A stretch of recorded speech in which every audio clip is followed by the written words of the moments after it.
Co-parenting literally sucks. I've been co-parenting now since, let's say, 2021.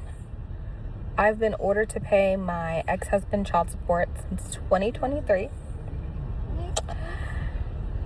And it hasn't been fun at all, if I'm being completely honest. In the beginning, I think for anybody that has to pay child support, whether it be a man or a woman, I think that the biggest thing is focusing on what they're spending the money on. And one of the main things that I had to learn quickly was that if I can just think that the money in my mind, even if it's not true, if I can just believe and hold on to the idea that the money is going towards my kids, then I'll be okay. Knowing that, okay, well, this is going towards daycare, aftercare, whatever the case is. I'm like, okay, then the money's being well spent. But the more that I focus on what he is doing with my money, the more stressed out I become, the more overwhelmed I become, the more bitter and irritated I become. Because, yes, in the beginning, I was like, why would any man want to take a woman to court for child support when you earn the same amount of money? Why would you,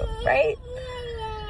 And regardless of what the reasoning is, regardless of the reasoning, whether it be spite or a true necessity, focusing on those things will quite literally drive you crazy. It will drive you crazy. Now that I think about it, is this how some men feel when they have to pay child support?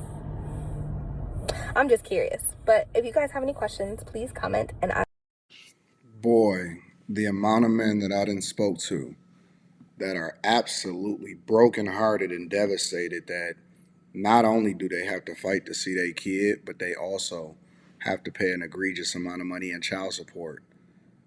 I think that more women should experience this.